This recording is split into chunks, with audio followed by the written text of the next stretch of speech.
Welcome to Bishop Fox Live from DEF CON 30. I'm Joe Seckman, AVP of R&D. And I'm Tom Eston, also Joe's co-host during our live stream. And I am very pleased to introduce our next guest, and that is Barrett Darnell, who's a principal security engineer on the Intuit Red Team, and also your Bishop Fox alumni. So welcome. Thank you. Thanks for having me here. I always keep in touch with all the Foxes. It was a really great experience while I was there for 2 years, and I love seeing all the transformation that's happening. Yeah. Well, welcome back. So you're pretty busy at DEF CON, aren't you, with the Red Team Village going on, right? Every year at the end of DEF CON, I tell myself I'm going to do less next year, and I always fail at that. We've got the Red Team Village in the Flamingo, which is just packed. It's been packed all day. Wow, great. We've got the Red Team CTF that's on the floor of the contest floor at Caesars Forum. Again, just packed. We've got people lining the walls on the ground playing that CTF, and then a workshop too. Wow, awesome. How did you get involved with the Red Team Village? Well, it just kind of made sense. I spent that time quite a bit in the Air Force on the offensive side, and then with Bishop Fox, we were doing a lot of that offensive testing, and joining the Red Team at Bishop Fox was sort of the path that I was working towards. But then I ended up getting pretty busy with writing a SANS course on red teaming. So it just made sense, of course, right? If my whole persona is Red Team, I've got to be involved with the Red Team Village. That's awesome. And you're also you're a SANS instructor, right? Can you talk a little bit about that course that you're Sure. Yeah, I'd love to. So I started teaching as soon as I got out of the Air Force. I went down that path. I taught for 2 years SANS Security 660, which is advanced pen testing and exploit development. And then I got very lucky. Steve Sims, my SANS boss, said, "Hey, do you want to take this 2-day SANS course and expand it to 5 days with a 6-day CTF?" And it was probably the worst time ever because it was right in the thick of COVID, but I couldn't say no. Yeah. It took about my co-author, Jean-Francois Mays, and myself. We worked on that for over a year, and we had an alpha, and our beta is next month in London. Wow, that's exciting. So what's your experience been like being a SANS instructor? I did community SANS like back in the day, but and at one time I think I wanted to get into being an official SANS instructor full time, but I took a different path in my career. But I'm curious to know like what you think of it and how's it been for you?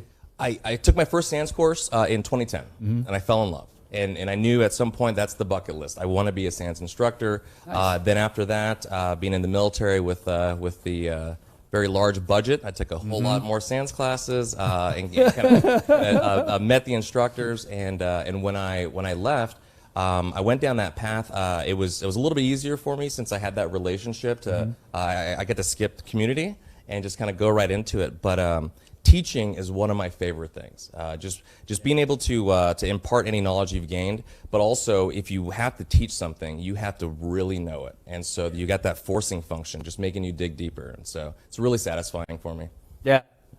I just wanted to see, too, if you could share some, just obviously very successful in your path and where you're at this point, but for others transitioning from the military life into private sector and things of this area, if you could share some tips and aspects on that front. Absolutely, yeah. There's a great, ex-military and reservist community in Bishop Fox and a lot of companies where I would say that if you are looking at that transition, there's tons of resources to make sure that you can earn some of the certifications that are just kind of the door opener when you're looking at those positions. But then also there's a program called SkillBridge that gives a certain amount of time for an individual who's transitioning to work with a company. And Bishop Fox has had a few SkillBridge folks, and it's a really great way for you to kind of test the waters, get experience with the company that you're interested in, and just really set you up for success. So SkillBridge, and get the certs that kind of open the door, and obviously things like this. Anytime people are meeting together, go find the folks that work at the places that you want to work and make friends. Yeah, and I think there's some like veteran groups too that meet up here at DEF CON, don't they? That's right. There's VetSec. Yep, VetSec. They have like little. They are in quite a few different conferences. They'll come out. I think they also do their own conference just by itself. But again, another great network, because you know that they've successfully transitioned out of the military, and you know they've made their name wherever they ended up. Yeah. So I'm interested in your thoughts on, you've been doing red teaming for a while. You're obviously, very involved in the space.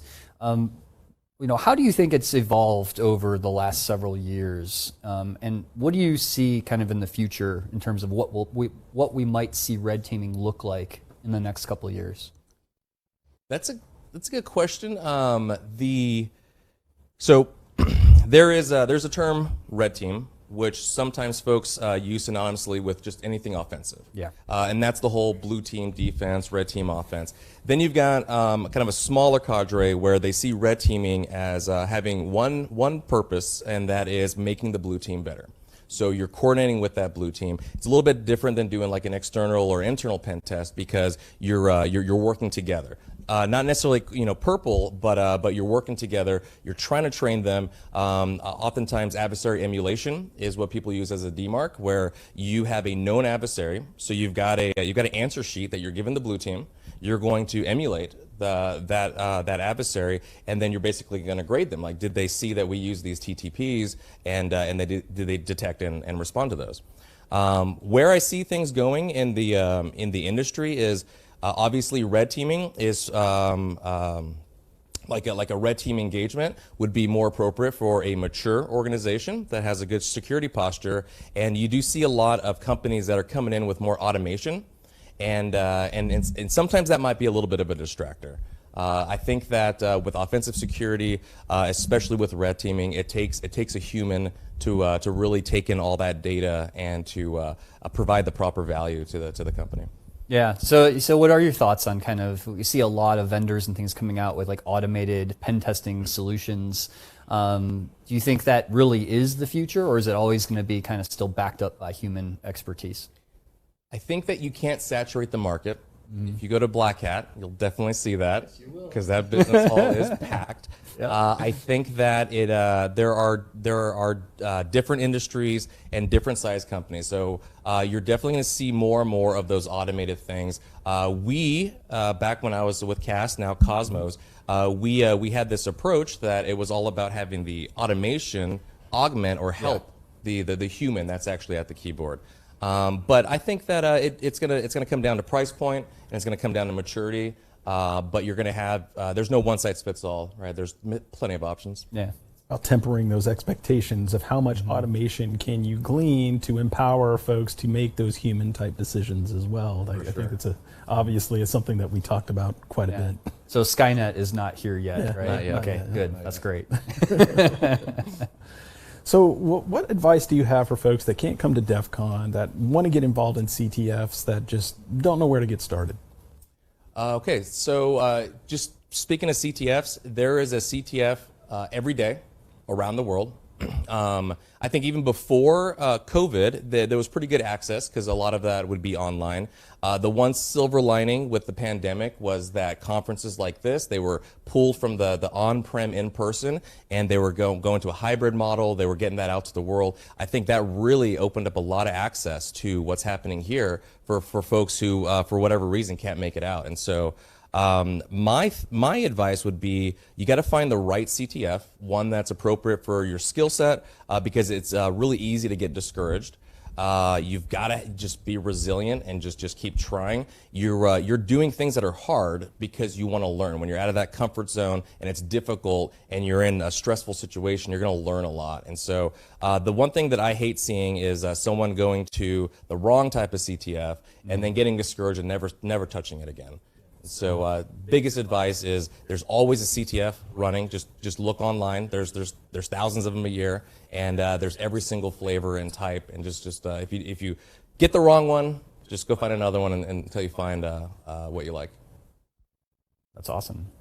So tell us, do you have anything coming up that you want to plug? Any research? Any obviously your SANS courses, right? That people can take and register for? Yep, I'm very excited about the SANS course. That was quite the labor of love. We are running the next the next session is going to be a public beta. It's going to be in London. It's hybrid format. I think right now we're just going to do live online. So my co-author and I will teach that. He's in Belgium. I'm on the west coast of the U.S. and it'll be London time. But that'll be our first beta. That's at a discount, and then at SANS CDI, which is in December in DC, that's going to be our first public run. And so Awesome. that's kind of the really big thing on my radar that I gotta keep in mind. Very cool. And where can people find out more about you and all the cool stuff you're doing? InfoSec lives on Twitter, so on Twitter it's PwnEIP.